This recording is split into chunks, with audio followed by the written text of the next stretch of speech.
Hello student, তাহলে কেমন আছো বলো? আমার ওয়েস্ট বেঙ্গল বোর্ডের বাংলা মিডিয়ামের ক্লাস 12 এর স্টুডেন্ট যারা তোমরা এই বছর উচ্চ মাধ্যমিক দিচ্ছ তাদের জন্য আজকে একটা স্পেশাল ক্লাস। আমরা পড়ছিলাম অভিব্যক্তি। আজকে আমরা একটু অভিব্যক্তির কৌশলগুলো সম্বন্ধে শিখবো। আমরা দেখছিলাম অভিব্যক্তির ফলে জীবদেহের মধ্যে অনেক নতুন বৈশিষ্ট্য হতে পারে, তাদের মধ্যে অনেক বেশি চেঞ্জ ঘটে, অনেক বেশি পার্থক্য আসে। এই নতুন বৈশিষ্ট্য কেমন ভাবে আসে বা এই নতুন বৈশিষ্ট্য আসার পেছনে মেন কারণটাই বা কি? আজকে চলো আমরা এইগুলোকে নিয়ে আসার কিছু কারণ অনুসন্ধান করার চেষ্টা করব, যে এর পেছনে কি কি কারণ আছে সেগুলোকে নিয়ে আজকে আমরা ডিসকাস করব। অভিব্যক্তির কৌশল। তোমাদের সবাইকে আজকে এই ক্লাসে ওয়েলকাম করি। রিয়াজকা, শুভদীপ, রূপম, ইনজামুল, দিতিপ্রিয়া, অসিত, সৌমিলি, শুভশ্রী, রাসেল, শাহিদ আনোয়ার, শুভঙ্কর, সঞ্জু কুমার, শেলিয়ামান, নরনাভ, শ্রেয়া, সুবীর, রাজেন্দ্র, পবিত্র, শম্ভুনাথ, মধুমিতা, বিশ্বজিৎ, তোমাদের সবাইকে ওয়েলকাম করি আজকের এই ক্লাসে। স্পেশাল ক্লাস তোমাদের জন্য। দেখো, আজকে আমরা এই অভিব্যক্তির কৌশল দেখব। এবার অভিব্যক্তি যখনই পড়ছিলাম আমরা দেখছিলাম প্রত্যেকটা জীবের মধ্যে একই ধরনের বৈশিষ্ট্য থাকে না।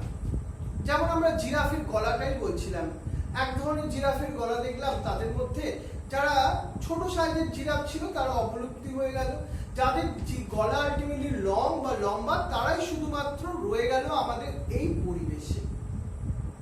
কিন্তু এই যে হঠাৎ করে এই লম্বা গলাযুক্ত জিরাফ কিভাবে তৈরি হলো, তাহলে আজকে আমরা এই ব্যাপারটাকে নিয়ে চলো একটু ডিসকাস করি। প্রথমে বলি প্রকরণ বা বিভেদ বা ভ্যারিয়েশন। ভ্যারিয়েশন নামটা শুনে বুঝতে পারছো এখানে কি থাকবে? বিভেদ থাকবে। অর্থাৎ একই প্রজাতিভুক্ত জীবদের আকার, আকৃতি, গঠন ও একটা ব্যবহারগত পার্থক্যকেই আমরা প্রকরণ বা বিভেদ বলে।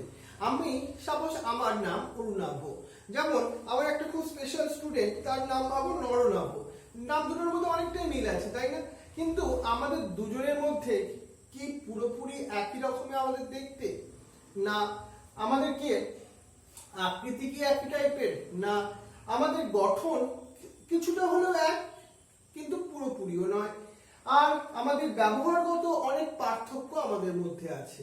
বা আমরা যদি দেখি আমাদের এই ওয়েস্ট বেঙ্গলের মানুষের সঙ্গে তুমি যদি নেপালি মানুষের কথা চিন্তা করো, তুমি সাউথ ইন্ডিয়ান মানুষের কথা চিন্তা করো, দেখবে তাদের মধ্যে অনেক অনেক পার্থক্য আছে, তাই তো? এবার দেখো, তাহলে এই যে পার্থক্যকে আমরা বললাম প্রকরণ, বিভেদ বা ভ্যারিয়েশন। বাট এবার আমরা আলোচনা করতে চলেছি এই প্রকরণের উৎসগুলো কি কি। প্রকরণের উৎসগুলো কি কি?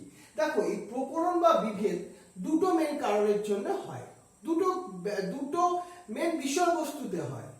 একটা হচ্ছে ফিনোটাইপিক প্রকরণ, যেটা আমার বাহ্যিক আকার, মনে করো গঠন, এখানে ভ্যারিয়েশন এনে দেয়। আর একটা প্রকরণ সেটা হয় আমার জিনগত ভাবে। জিনগত মানে জিনগত প্রকরণ। জিন কোথায় প্রেজেন্ট থাকে? জিন প্রেজেন্ট থাকে কোষের নিউক্লিয়াসে, ক্রোমোজোমের মধ্যে। ওই জিনেরও যদি কোনো পরিবর্তন হয় তাহলেও কিন্তু আমরা অনেক বৈশিষ্ট্যেরও চেঞ্জ দেখতে পাবো। তাহলে আমরা দেখি এই ফিনোটাইপিক প্রকরণ। তুমি বাহ্যিক আমার গঠনের সঙ্গে তুমি একটা নেপালি মানুষের গঠন আলাদা দেখবে। এর পেছনে কি কি কারণ হয়ে থাকতে পারে? কারণগুলোর মধ্যে একটা হচ্ছে পরিবেশগত ভৌত নিয়ামক সমূহ। আমার ক্ষেত্রে এখানকার পরিবেশগত যে মনে করো ভৌত অবস্থা, তার সঙ্গে নেপালের ভৌত অবস্থা আলাদা। এছাড়া ভৌগোলিক পরিবেশ, সেটা একটা গুরুত্বপূর্ণ, কিন্তু সেই জন্য একটা নেপাল ও ভুটানের মানুষের সঙ্গে ওয়েস্ট বেঙ্গলের মানুষের আলাদা রকমের দেখতে। এছাড়া মনে করো খাদ্য সংকট বা ভারসাম্যহীন খাদ্য অভ্যাস। খাদ্য অভ্যাস মানুষকে তার গঠনগত দিক থেকেও কিন্তু একটা চেঞ্জ এনে দেয়। তাহলে খাদ্যটা, তুমি শুধু মানুষ কেন ভাবছো, তোমরা অন্যান্য জীবের কথা ভাবো, তুমি পাখির কথা ভাবো। হ্যাঁ, বিভিন্ন প্রকার পাখিদের মধ্যে আমরা একই ধরনের স্পিসিসের অন্তর্ভুক্ত হওয়া সত্ত্বেও তাদের মধ্যে অনেক খাদ্য অভ্যাসের পরিবর্তন আমরা দেখতে পাই, বিকজ তারা বিভিন্ন ভৌগোলিক পরিবেশে বসবাস করে ওই কারণের জন্য। এছাড়া বাস্তুতন্ত্রের ক্ষতিকারক কিছু জীবের উপস্থিতির জন্য, তাদের থেকে বাঁচবার জন্য আমাদের মধ্যেও অনেক ফেনোটাইপিক প্রকরণ আমরা দেখতে পাই। এগুলো হচ্ছে বাহ্যিক আকার, বাহ্যিক গঠনের পরিবর্তনের কিছু কারণ। কিন্তু জিনগত প্রকরণ ব্যাপারটা, যেটা জিন যেহেতু কোনো একটা বৈশিষ্ট্যের জন্য দায়ী, সেটা আকার হোক বা আয়তন হোক বা তোমার ব্যবহারই হোক, তার মানে জিনগত প্রকরণ হলে সেটা কিন্তু ফেনোটাইপিক প্রকরণও করাবে। বুঝতে পারলে ব্যাপারটা? এবার আমরা ডিসকাস করি, চলো এই জিনগত প্রকরণ কেন হয়। জিনের প্রকরণ বা জিনের গঠনের সজ্জা পরিবর্তন হয় মিউটেশনের জন্য, রিকম্বিনেশনের জন্য, প্রাকৃতিক নির্বাচনবাদের জন্য, জিন প্রবাহ এবং জেনেটিক ড্রিফটের জন্য, অভিযোজনজনিত বিকরণের জন্য, যেটাকে আমরা অ্যাডপটিভ রেডিয়েশন বলছি, বিচ্ছিন্নতা বা আইসোলেশনের জন্য। এগুলোকে আমরা একটু একটু করে ডিসকাস করব। প্রথম, তোমরা অলরেডি মিউটেশন রিকম্বিনেশন ব্যাপারটা অলরেডি জানো। মিউটেশন মানে কি? যখন কোনো হঠাৎ করে চেঞ্জ ঘটে কোনো জেনেটিক, আমাদের যে নিউক্লিওটাইডস আছে সেই নিউক্লিওটাইডের সজ্জা রীতিতে, তখন কি হয়, নতুন টাইপের প্রোটিন তৈরি হয়, তার ফলে নতুন বৈশিষ্ট্য দেখতে পাই আমরা। কিন্তু সাডেনলি ঘটে বলে এটাকে আমরা মিউটেশন বলছিলাম। মিউটেশন দু প্রকারের হয়, ন্যাচারাল মিউটেশন, ইনডিউসড মিউটেশন। আর রিকম্বিনেশন কখন হয়? মিওসিস প্রসেসের সময়। সেই জন্যই আমাদের সবাইকে আলাদা আলাদা রকমের দেখতে, ডিউ টু রিকম্বিনেশনের জন্য। অন্য প্রসেসগুলোকে চলো আমরা একটু ডিটেলসে আলোচনা করতে থাকি একটু একটু করে। প্রথম, হুগো দ্য ভ্রিসের একজন সায়েন্টিস্টের কথা আমাদের বলতেই হয়। এই হুগো দ্য ভ্রিস মেইনলি পরিব্যক্তি তত্ত্ব বা মিউটেশন থিওরির প্রবক্তাও ওনাকে বলা যায়। উনি কি বলেছিলেন শোনো, বাট উনি তার আগে কি এক্সপেরিমেন্ট করেছিলেন সেটা ভালো করে শুনি আমরা। ইনি সর্বপ্রথম আমস্টারডামের নিকটবর্তী হিলভার্সেমের আলুর ক্ষেত থেকে, উনি আলুর ক্ষেতে ঘুরতে গেছিলেন আর কি। ঘুরতে গিয়ে উনি ওখান থেকে অনেকগুলো ইভিনিং প্রিমরোজ বলে ছোট ছোট গাছ ওখান থেকে উনি নিয়ে এলেন এবং একটি বাগানে, যেখানে উনি থাকতেন সেই বাগানে উনি বসিয়ে দিলেন। এরপর কিছুদিন পর কিছু দেখলেন, কয়েক মাস পর উনি লক্ষ্য করলেন যে বেশিরভাগ উদ্ভিদ যে তৈরি হয়েছে ওখান থেকে, তাদের জনিত উদ্ভিদ থেকে কি দেখা যাচ্ছে, উনি দেখলেন বেশিরভাগ উদ্ভিদই তাদের বৈশিষ্ট্য সম্পন্ন, অর্থাৎ তাদের যে জনিত মানে যাদের মাদার, মনে করো তার মাদার যে প্ল্যান্টটা ছিল তার মতোই সমগুণ সম্পন্ন। কিন্তু কিছু উদ্ভিদ উনি দেখলেন যেগুলোর মধ্যে ভিন্ন বৈশিষ্ট্যযুক্ত উদ্ভিদও আছে, মানে সবগুলো যে সমগুণ সম্পন্ন উদ্ভিদ তা কিন্তু নয়। সেটা হতে পারে বেশি আছে, কিন্তু খুব কম পরিমাণে হলেও ভিন্ন ধর্মযুক্ত উদ্ভিদও তুমি দেখতে পেলেন। এবার উনি কি করলেন, ভিন্ন বৈশিষ্ট্যযুক্ত উদ্ভিদগুলোর মধ্যে স্বপরাগযোগ ঘটিয়ে তাদের বংশবৃদ্ধি ঘটান। তাহলে আমরা পুরো ব্যাপারটাকে যদি একটা স্কিম্যাটিক ওয়েতে বর্ণনা করতে যাই, কি বলবো, স্বাভাবিক ইভিনিং যে প্রিমরোজ উদ্ভিদ যেটা উনি কালেক্ট করে এনেছিলেন, স্বপরাগযোগ হওয়ার ফলে ওখানে উনি কি দেখলেন, স্বাভাবিক উদ্ভিদ যেটা অধিক সংখ্যায় দেখা গেল, এছাড়াও ভিন্ন বৈশিষ্ট্যযুক্ত উদ্ভিদ দেখা গেল সেটা খুব স্বল্প সংখ্যায়। এবার উনি কি করলেন, স্বাভাবিক যে উদ্ভিদ যেটা অধিক সংখ্যায় তৈরি হয়েছিল তাদের মধ্যে স্বপরাগযোগ ঘটালেন। আবার উনি কি করলেন, সেলফ পলিনেশন ঘটালেন। ঘটাবার পর উনি আবার দু প্রকারের উদ্ভিদ দেখলেন। একটা হচ্ছে স্বাভাবিক উদ্ভিদ, কিন্তু এখানেও আবার ভিন্ন বৈশিষ্ট্যযুক্ত উদ্ভিদের সৃষ্টি হলো। আর যেটা কম সংখ্যক ছিল, সেই কম সংখ্যক ভিন্ন বৈশিষ্ট্য উদ্ভিদ, ওদের মধ্যেও উনি স্বপরাগযোগ ঘটিয়ে দেখলেন যে ভিন্ন বৈশিষ্ট্যযুক্ত উদ্ভিদ তৈরি হয়েছে। আর ছাড়াও আরো কিছু নতুন বৈশিষ্ট্যযুক্ত উদ্ভিদও এখানে উনি দেখতে পেলেন। এখান থেকে উনি অনুসন্ধান করার চেষ্টা করলেন এই নতুন বৈশিষ্ট্যযুক্ত, এই যে নতুন বৈশিষ্ট্যযুক্ত ভিন্ন উদ্ভিদগুলো আসার পেছনে মূল কারণটা কি। সেখান থেকে উনি মিউটেশন থিওরি আমাদের দিলেন, যে জেনেটিক লেভেলে কোনো চেঞ্জ যদি ঘটনা ঘটে তাহলে কিন্তু উদ্ভিদের মধ্যেও হোক আর প্রাণীর মধ্যেও হোক নতুন বৈশিষ্ট্য সঞ্চার করতে পারে। এছাড়া এবার আমি আসি প্রাকৃতিক নির্বাচনবাদ, যেটাকে আমি বলবো ন্যাচারাল সিলেকশন। আমি আগেও বলেছি নেচার আলটিমেটলি সিলেক্ট করে যে উদ্ভিদ হোক আর প্রাণী হোক, যেটা নেচারের পক্ষে সব থেকে বেশি গ্রহণযোগ্য, যে নেচারকে সব থেকে বেশি অ্যাডাপ্ট করতে পারে, সেই উদ্ভিদ বা প্রাণী আলটিমেটলি আমাদের পরিবেশে থাকার স্বাধীনতা পায়। সেই জন্য যে প্রাকৃতিক পরিবেশে পদ্ধতিতে কোনো বৈচিত্র্য সমন্বিত পপুলেশনের অনুকূল প্রকরণ বিশিষ্ট জীবেরা, মানে একটা পপুলেশনের কথা বললাম যেখানে অনেক জীব আছে, তার মধ্যে অনুকূল মানে যে অনুকূল প্রকরণ বিশিষ্ট, যাদের মধ্যে চেঞ্জগুলো পরিবর্তনগুলো প্রকৃতির পক্ষে অনুকূল, তারা অস্তিত্বের জন্য সংগ্রাম এবং অন্যান্য জীবের তুলনায় অধিক সুযোগ সুবিধা পায়।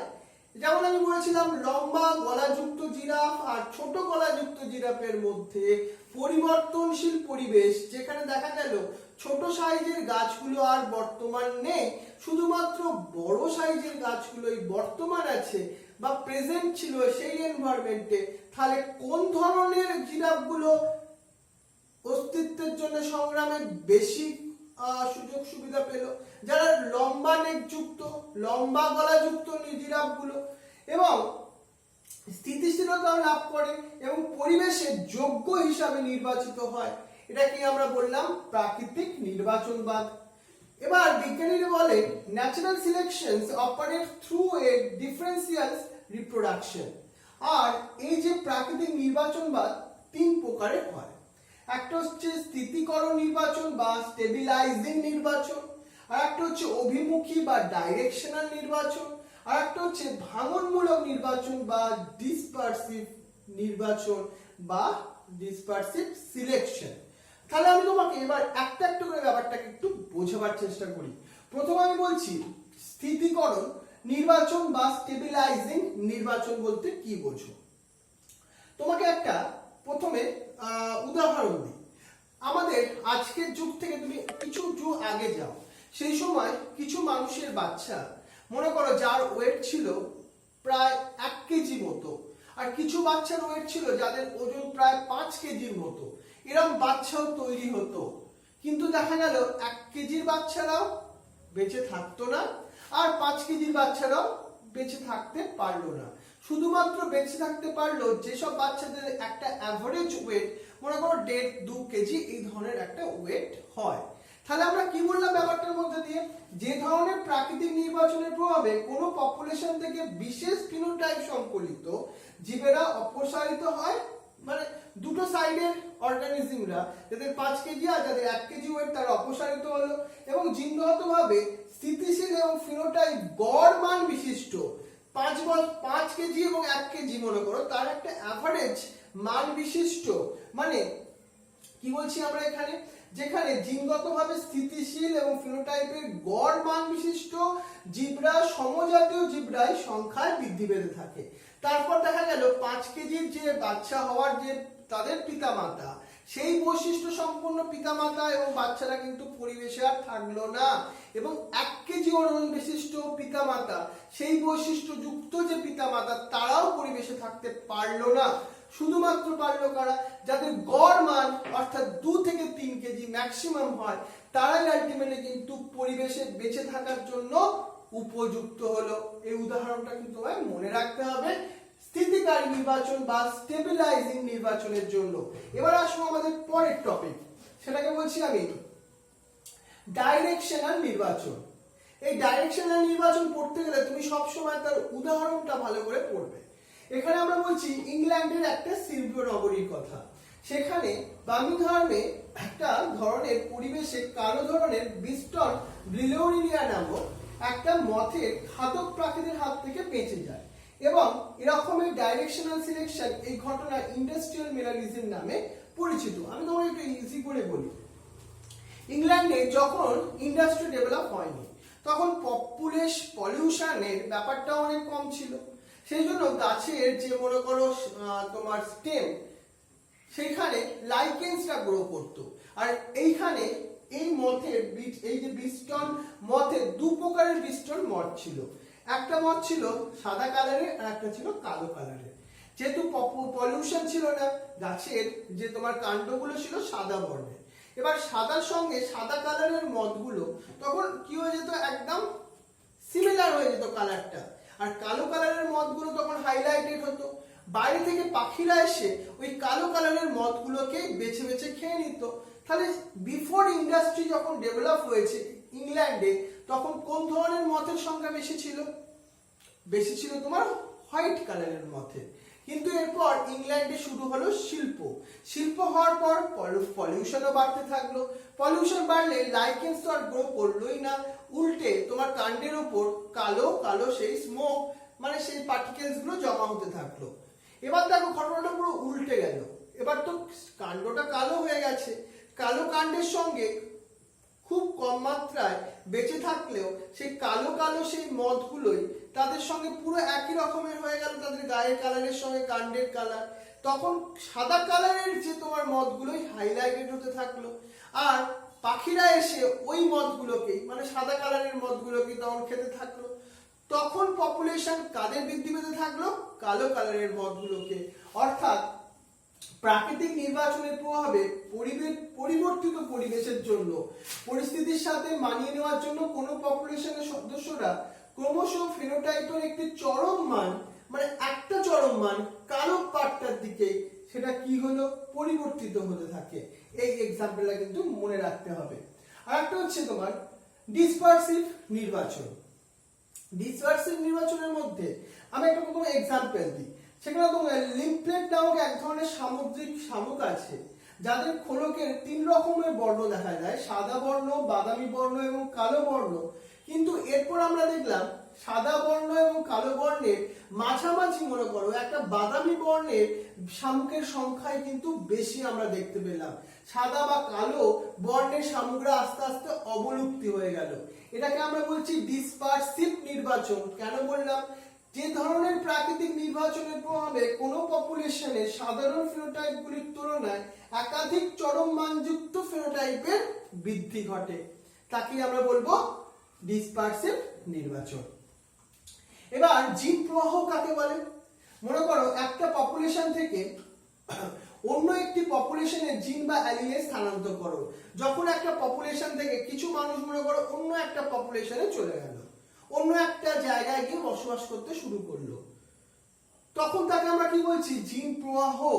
এবার দেখো জিন প্রবাহ পদ্ধতির সম্পর্কিত কয়েকটা গুরুত্বপূর্ণ তত্ত্ব। একটা হচ্ছে তোমার দ্বীপ মডেল। দ্বীপ মডেল মানে ছোট্ট দ্বীপের মতো অংশের মতো ব্যাপারটা ঘটছে, মানে বিচ্ছিন্নভাবে বসবাসকারী, বিচ্ছিন্ন কিন্তু কাছাকাছি দ্বীপবাসী মানুষ কিংবা অন্য প্রজাতির জীবেরা পরিযানের মাধ্যমে জিন প্রবাহ করতে পারে। মানে কিছু পার্টিকুলারলি কিছু মানুষই এক জায়গা থেকে যখন অন্য কোনো জায়গায় গিয়ে চলে গেল, শুধুমাত্র যাদের সঙ্গে আর লিঙ্ক থাকলো না। এই ঘটনাটাকে জিন প্রবাহের নির্দিষ্ট কোনো দিক থাকে না, এবং বহির্দিকমুখী পরিযানের জন্য এবং ডিফারেন্ট যে তোমার দিক থেকে জিন প্রবাহটা ঘটতে পারে, মানে একদিক থেকে ঘটবে তা নয়। নদী মডেলে কি হয়? এটা একমুখী জিন প্রবাহ ঘটে, মানে এক দিক থেকেই মনে করো কি হতে থাকে, একটা পপুলেশন থেকে কিছু মানুষ বা কিছু জীব অন্য একটা জায়গায় গিয়ে বসবাস করতে শুরু করে, বারবার, একদিন দুদিন নয়, বছরের বছর এক জায়গা থেকে অন্য জায়গাতে ওরা স্থানান্তরিত হতে থাকে। আর একটা হচ্ছে বৃহৎ বিচ্ছিন্নতাবাদ বিস্তীর্ণ এলাকা। যদি তুমি ভাবো আমাদের ইন্ডিয়াতে কথাই ভাবো, ইন্ডিয়াতে যারা পপুলেশনের প্রান্তীয় সদস্যরা, যারা একদম প্রান্তে থাকে, তারা কি করে? কখনোই মিলিত হতে পারে না। তারা কি মনে করো তাদের মিডিল, মনে করো একদম তারা মধ্যপ্রদেশে মানুষের সঙ্গে মিলিত হওয়ার চান্সটা তার অনেকটা কম। তার ফলে একটা বিচ্ছিন্নতার তারা শিকার হয় তাদের মধ্যে। আর মিডিল জোনে যারা আছে, হ্যাঁ, মিডিল জোনে অনেক মানুষের তাদের মধ্যে হয়তো সম্বন্ধ থাকে, কিন্তু যারা একদম প্রান্তে, একদম তার বর্ডার রিজিয়নে থাকে, তাদের সঙ্গে কিন্তু জেনারেলি তার সম্পর্কটা অন্য জীবের থেকে একটু কম থাকে। এবার জেনেটিক ড্রিফট বলতে কি শোনো, এটা হঠাৎ করে কোনো অ্যাক্সিডেন্টালি ঘটনা ঘটলো। কি? একটি বৃহৎ পপুলেশন থেকে ব্যক্তি বিশেষের ছোট একটি গ্রুপ যখন পৃথক হয় এবং জিন ফ্রিকোয়েন্সির পরিবর্তন ঘটায়, মানে একটা পপুলেশন থেকে কি হলো, কিছু মানুষ বা কিছু জীব অন্য একটা পপুলেশনে গিয়ে থাকতে শুরু করলো। এটা মেনলি দেখো দুটো ভাবে হতে পারে, জেনেটিক ড্রিফটের দুটো গুরুত্বপূর্ণ প্রভাব। একটাকে আমরা বলছি ফাউন্ডার এফেক্ট আর একটাকে বলছি বটলনেক এফেক্ট। ফাউন্ডার এফেক্ট মানে কি, মনে করো একটা পপুলেশন থেকে একজন মনে করো মানুষ, সে মনে করো একটা পাহাড়ি অঞ্চলে গিয়ে থাকতে শুরু করলো, সে এবং তার ওয়াইফ ওখানে গিয়ে থাকলো, আস্তে আস্তে তারা বসতি শুরু করলো, আস্তে আস্তে তাদের বাচ্চা হলো, আরো যুগ যখন একটা অনেক দিন যুগ পেরিয়ে যাচ্ছিল, ওদের পপুলেশনও বাড়তে শুরু করলো। এইখান থেকে অনেক মানুষ ওখানে রয়ে গেল, তারা কিন্তু ওই তাদের পূর্বপুরুষের বৈশিষ্ট্য সম্পন্নই। প্রথম যে পিতা মাতা একটা জায়গা থেকে অন্য একটা জায়গায় গিয়ে বসতি স্থাপন করেছিল, তাদেরকে আমরা কি বলছি, ফাউন্ডার এফেক্ট। তাদেরকে আমরা বলছি ফাউন্ডার, এবং এই এফেক্টটাকে আমরা বলছি ফাউন্ডার এফেক্ট। অর্থাৎ কোন পপুলেশনের জেনেটিক ড্রিফট ঘটার ফলে অনেক সময় মূল পপুলেশন থেকে একটি বা অল্প সংখ্যক সদস্য, যেটা আমি তোমাকে বললাম হাজবেন্ড আর ওয়াইফ, বিচ্ছিন্ন হয়ে উৎপত্তি স্থল থেকে দূরে নতুন কোন পপুলেশনের উৎপত্তি ঘটায়। আর একটা হচ্ছে বটলনেক এফেক্ট। তুমি একটা বোতল নিয়েছো, ভাবো, সাপোজ তুমি ভাবো এরকম তুমি বোতল নিয়েছো, এর মধ্যে অনেক পপুলেশনের জীব আছে। এবার তুমি এই পপুলেশনে সাপোজ মুখটা খুলে দিলে, এখান থেকে পপুলেশনের 10টা রকমের মনে করো ছোট ছোট বল ছিল, এর মধ্যে সব বলগুলো কিন্তু এখান থেকে পড়লো না, একটা টাইপেরই বল নিচে পড়লো বা অন্য জায়গায় স্থানান্তরিত হলো। এটাকে আমরা বলছি বটলনেক এফেক্ট। মানে একটা পপুলেশনের মধ্যে অনেকগুলো টাইপের স্পিসিস ছিল, বাট তাদের মধ্যে থেকে কয়েকটা নির্দিষ্ট স্পিসিসই বেঁচে থাকতে পারলো, অন্যরা অবলুপ্ত ঘটলো, তাদেরকে আমরা বলছি বটলনেক এফেক্ট। অর্থাৎ প্রাকৃতিক দুর্যোগের কারণে অনেক সময় পপুলেশনের বাসযোগ্য স্থানের পরিমাণ হ্রাস পায়, ফলে পপুলেশনের অধিকাংশ জিনোটাইপ বিনষ্ট হয়। যেটা আমি বললাম 6 রকমের বলের মধ্যে 5টা রকমের বল বেরোতেই পারলো না, একটা রকমের বলই শুধু বেরোলো। এবং পপুলেশনের কয়েকটি মাত্র জিনোটাইপ বহনকারী জীব বেঁচে থাকতে পারে। কালক্রমে সেই স্বল্প সংখ্যক জিনোটাইপ থেকে আবার নতুন একটা জীব গোষ্ঠী সূত্রপাত হয়, তাকে আমরা বলছি বটলনেক এফেক্ট। তাহলে আজকে আমরা এই জিনিসগুলোকে নিয়ে ডিসকাস করলাম, যেটা ভেরি ইম্পর্টেন্ট। খুব ভালোভাবে নোটটা করবে, আমি নোটটাও তোমাকে ডেসক্রিপশন বক্সে ইউটিউবে দিয়ে দেবো। তাহলে আজকে তোমাদের সবাইকে প্রথম একটা হোমওয়ার্কের জন্য কোশ্চেন দিয়ে দিই। টিকা লেখো founder effect and bottleneck effect. টিকা লেখো founder effect and the bottleneck effect. Genetic drift ও জিন প্রবাহ বলতে কি বোঝো? নেক্সট কোশ্চেন লেখো স্টেবিলাইজিং নির্বাচন, ডাইরেকশনাল নির্বাচন ও ডিসপারসিভ নির্বাচন সম্বন্ধে টিকা লেখো। ঠিক একইভাবে ডেফিনেশন আর উদাহরণ দিতে হবে। প্রাকৃতিক নির্বাচন বলতে কি বোঝো? উদাহরণ দাও। হুগো দা ভিসের থিওরি বা তত্ত্বটি পরীক্ষার সাহায্যে বর্ণনা করো। এরপরে কোশ্চেন লেখো প্রকরণ বলতে কি বোঝো এবং ইহার উৎসগুলো কি কি। প্রকরণ বলতে কি বোঝো এবং ইহার উৎসগুলো কি কি। তাহলে এই হচ্ছে আজকে আমাদের ইম্পর্টেন্ট টপিক। তোমরা খুব ভালোভাবে হোমওয়ার্কটা করে নেবে, দেরি করবে না। তাহলে তোমাদের আজকে সবাইকে থ্যাংক ইউ জানাই, তোমরা যারা লাইভ ক্লাস এখন অ্যাটেন্ড করলে বা যারা পরবর্তীকালে এই ক্লাস করছো তাদের সবাইকে রিয়াস্কা, বিশ্বজিৎ, শুভদীপ, রূপম, ইনজামুল, দিতিপ্রিয়া, অসিত, সৌমিলি, শুভশ্রী, রাশেল, সাইদ আনোয়ার, শুভঙ্কর, সঞ্জু কুমার, সেলিয়ামান, নরনাভ, শ্রেয়া, সুবীর, রাজেন, পবিত্র, মধুমিতা, এছাড়াও যাদের নাম বললাম না তাদের সবাইকে থ্যাংক ইউ জানাই আমাদের এই ক্লাস সুন্দরভাবে তুমি কনসেন্ট্রেট করে করার জন্য। যেহেতু এই ক্লাসটা তোমার যদি ভালো লেগে থাকে আর এই ক্লাসে তোমার কোনো ফিস দিতে হবে না, সেই জন্য তোমার কোনো বন্ধুরা যদি একটু এই ক্লাস করতে চায় তুমি তাদেরকেও এই ক্লাসের কথা জানিও, তাদেরকেও বলবে এটা কোনো ফিস লাগবে না, এই ক্লাসে শুধু তোমার ভালো হলে আমরা সব থেকে বেশি খুশি হব। তাই তুমি তোমার বন্ধুদের মধ্যেও এটা শেয়ার করো, যদি কারোর হেল্প লেগে যায়। আমাদের সবার উদ্দেশ্য আমাদের সোসাইটির কিছু হেল্প করা, আমাদের মানুষের পাশে দাঁড়ানো, মানুষের সঙ্গে থাকা। তাই আজকে আমাদের ক্লাসটা এতখানি করলাম আজকে আমরা। Wish you best of luck. Thank you very much.